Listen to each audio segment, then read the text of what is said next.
പ്രവാസ ലോകത്തെ വാർത്തകളും വിശേഷങ്ങളും അതുപോലെ മാറി മാറി വരുന്ന നിയമങ്ങളും നേരത്തെ അറിയാൻ ഈ ചാനൽ സബ്സ്ക്രൈബ് ചെയ്യൂ. അടുത്തുള്ള ബെല്ലൈക്കൺ എനേബിൾ ചെയ്യാൻ മറക്കേണ്ട. നമസ്കാരം. ഒമാൻ വാർത്തകളിലേക്ക് സ്വാഗതം. ഇന്ന് 2025 ജൂൺ 6 വെള്ളി. പ്രധാന വാർത്തകൾ. നൂറ്റാണ്ടുകൾ പഴക്കമുള്ള ഇബ്രയിലെ ബലിപെരുന്നാൾ ചന്ത ആദായ വിൽപ്പനയുടെ മഹാമേളയായി മാറി. മാർക്കറ്റുകളിൽ ലഭിക്കുന്നതിനേക്കാൾ വില കുറവാണ് ചരക്കുകൾ ഇബ്രയിലെ ചന്തകളിൽ ലഭിച്ചത്. ഒളിയത്ത് അറക്കാനുള്ള കാലികളായിരുന്നു ചന്തയിലെ മുഖ്യ ആകർഷണം. Somalia, Australia, Iran, India, Pakistan എന്നീ രാഷ്ട്രങ്ങളിൽ നിന്നുള്ള ആടുകളും ഒമാനിൽ നിന്നുള്ള വിവിധ ഇനം ആടുകളുമാണ് ചന്തയിൽ ലഭ്യമായിരുന്നത്. ദാഖിലിയ ഗവർണറേറ്റിലെ നിസ്വ മനാഹ് വിലായത്തുകളെ ബന്ധിപ്പിക്കുന്ന പാതയിൽ പാർക്കിംഗ് നിയന്ത്രണം ഏർപ്പെടുത്തി പോലീസ്. അൽസുമൂക്ക് കോട്ട മുതൽ നിസ്വയിലെ സുൽത്താൻ കാബൂസ് മസ്ജിദ് വരെയുള്ള ഭാഗങ്ങളിൽ ഇന്ന് രാവിലെ മുതൽ പാർക്കിംഗ് നിരോധിച്ചതായി പോലീസ് അറിയിച്ചു. റോഡിന്റെ ഇരുവശങ്ങളിലും ഈ സമയങ്ങളിൽ പാർക്കിംഗ് ചെയ്യരുതെന്നും പോലീസ് ആവശ്യപ്പെട്ടു. കടുത്ത ചൂടിലും ദശലക്ഷക്കണക്കിന് ആളുകൾ ഹജ്ജ് കർമ്മങ്ങളുടെ നിർവൃതിയിൽ. ഇത്തവണ മക്കയിലും പരിസരങ്ങളിലും അന്തരീക്ഷ താപനില ശരാശരി 40 ഡിഗ്രി സെൽഷ്യസാണ്. എന്നാൽ പ്രാർത്ഥനാ നിർഭരായ മനസ്സ് ശരീരത്തിന്റെ ക്ഷീണം അവഗണിക്കാൻ കരുത്തു നൽകുന്നു. മക്ക തിരുഗേഹങ്ങളിൽ ലോകത്തിലെ ഏറ്റവും വലിയ തണുപ്പിക്കൽ സംവിധാനം പ്രവർത്തിക്കുന്നുവെന്നതും ആശ്വാസകരം. ദശലക്ഷത്തിലധികം തീർത്ഥാടകരാണ് പുണ്യസ്ഥലത്ത് ഒത്തുകൂടിയിരിക്കുന്നത്. അവർക്ക് വേണ്ട സൗകര്യങ്ങളെല്ലാം ഭരണകൂടം ഒരുക്കിയിരുന്നു. കഴിഞ്ഞ വർഷം താപനില 50 ഡിഗ്രി സെൽഷ്യസിൽ എത്തിയിരുന്നു. 1500 തീർത്ഥാടകർ മരിച്ചു. മരണമടഞ്ഞവരിൽ പലരും അനധികൃത തീർത്ഥാടകരായിരുന്നു. ശീതീകരിച്ച കൂടാരങ്ങളും ബസ്സുകളും പ്രവേശനം ഇല്ലാത്തവരുമായിരുന്നു. ഇത്തവണ ഇതെല്ലാം മുൻകൂട്ടി കണ്ടാണ് സുരക്ഷാ ഒരുക്കം നടത്തിയത്. തിരക്ക് തടയുന്നതിനായി മക്കയിൽ അനധികൃത സന്ദർശകർക്കെതിരെ കർശന നടപടികൾ കൈക്കൊണ്ടു. ഈ ആഴ്ച താപനില 40 ഡിഗ്രി കവിയുമെന്ന് പ്രവചിക്കപ്പെട്ടതിനാൽ മുന്നറിയിപ്പുകൾ നൽകി വരുന്നു. ഇടതടവില്ലാതെ തണുപ്പിക്കൽ സംവിധാനം പ്രവർത്തിക്കുന്നു.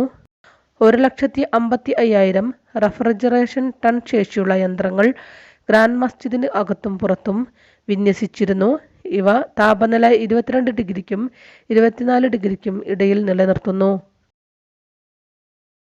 പെരുന്നാൾ അവധി ദിനങ്ങൾ ആരംഭിച്ചതോടെ ഒഴിവു സമയം ചെലവഴിക്കാൻ സുൽത്താനേറ്റിലെ നല്ല സ്ഥലങ്ങൾ നോക്കിവച്ചിരിക്കുകയാണ് സന്ദർശകരും പ്രവാസികളും.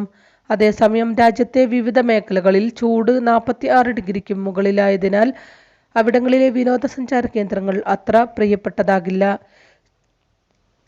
ചൂടിൽ നിന്ന് രക്ഷപ്രാപിക്കാൻ വാദികളിലാണ് എല്ലാവരുടെയും കണ്ണ്. രാജ്യത്തിന്റെ വിവിധ ഭാഗങ്ങളിൽ ഇത്തരം ശുദ്ധജല വാദികളുണ്ട്.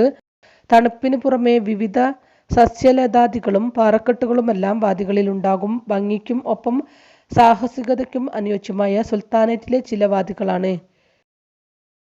മഞ്ഞപ്പട ഒമാൻ വിങ് നടത്തിവരുന്ന മഞ്ഞപ്പട ഒമാൻ ഫുട്ബോൾ ലീഗിന്റെ ഈ സീസണിലെ ടൂർണമെന്റ് ജൂൺ 27-ന് അൽഹൈൽ ഗ്രൗണ്ടിൽ വെച്ച് നടക്കും. മുൻ സീസണുകളിൽ നിന്നും വ്യത്യസ്തമായി പെർഫെക്റ്റ് FC മഫേല, city strikers FC, Cummins FC Muscat, global fighters FC, fine field FC എന്നീ 5 ഫ്രാഞ്ചൈസികൾ ലേലം വഴി കളിക്കാരെ തിരഞ്ഞെടുത്താണ് ടീമിനെ അണിനിരത്തുന്നത്. കളിക്കാർക്കായുള്ള ലേലം ജൂൺ 7 ശനിയാഴ്ച നടക്കുമെന്നും സംഘാടകർ അറിയിച്ചു. ഈദുൽ അസ്ഹ ആഘോഷപ്പൊലിമയിൽ നാടും നഗരവും. സുൽത്താനേറ്റിലെ പ്രധാന സ്ഥലങ്ങളും അയൽപക്കങ്ങളും വർണ്ണാഭമായി ഈദിനെ വരവേൽക്കുകയാണ്. ഈദനുബന്ധ തിരക്കിലായിരുന്നു താമസക്കാർ കഴിഞ്ഞ മണിക്കൂറുകൾ.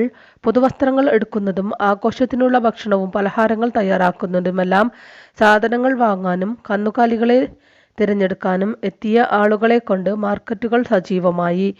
നഗരങ്ങളിലും വിവിധ ഗ്രാമങ്ങളിലും കന്നുകാലി മാർക്കറ്റുകളിൽ ബലിയർപ്പിക്കാനുള്ള മൃഗങ്ങളെ വാങ്ങാൻ വലിയ തിരക്കാണ് അനുഭവപ്പെട്ടത്. ഐക്യത്തിന്റെയും അനുകമ്പയുടെയും ഒരുമയുടെയും പ്രാധാന്യം ഈ ആഘോഷത്തിന് കൂടുതൽ മാറ്റുകൂട്ടുന്നു. പള്ളികളും ഈദ് മുസല്ലകളും നേരത്തെ തന്നെ സജ്ജമാക്കിയിരുന്നു. താമസക്കാർക്ക് കുടുംബത്തോടൊപ്പം ആഘോഷിക്കാൻ വിവിധ വിനോദ പരിപാടികളും ഒരുക്കിയിട്ടുണ്ട്.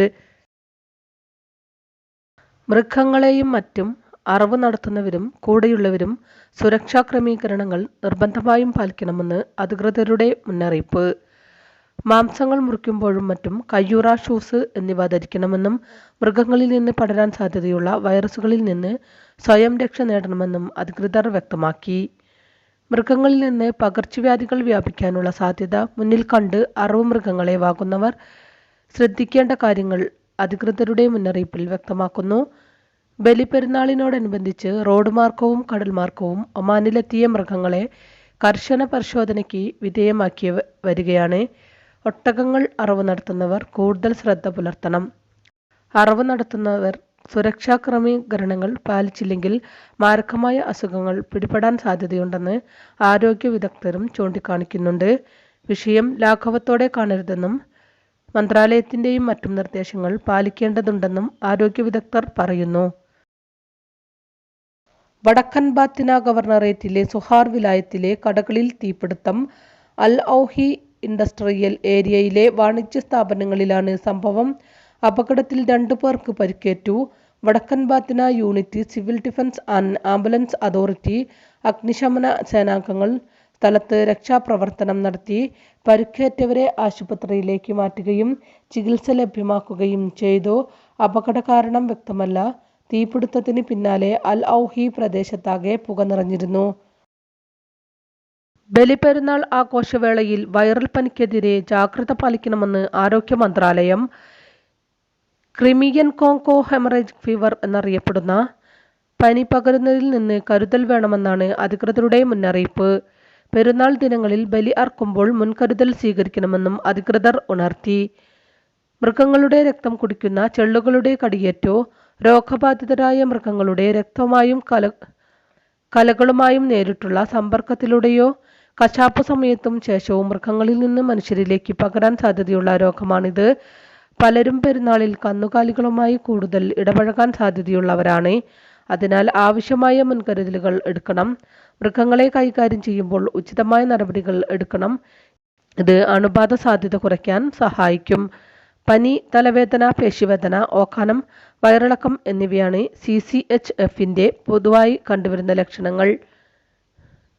ഗുരുതരമായ കേസുകളിൽ വായിൽ നിന്നോ കണ്ണിൽ നിന്നോ ചെവിയിൽ നിന്നോ രക്തസ്രാവവും ഉണ്ടാകാറുണ്ട്. മൃഗങ്ങളെ സ്പർശിച്ച ആർക്കും ഈ ലക്ഷണങ്ങൾ അനുഭവപ്പെടാൻ തുടങ്ങിയാൽ അടുത്തുള്ള ആരോഗ്യ കേന്ദ്രത്തിൽ എത്തി വൈദ്യസഹായം തേടണം. ഇതോടുകൂടി ഇന്നത്തെ വാർത്തകളും വിശേഷങ്ങളും ഇവിടെ അവസാനിക്കുന്നു. കൂടുതൽ വാർത്തകളും വിശേഷങ്ങളുമായി നാളെ കാണാം. നന്ദി, നമസ്കാരം.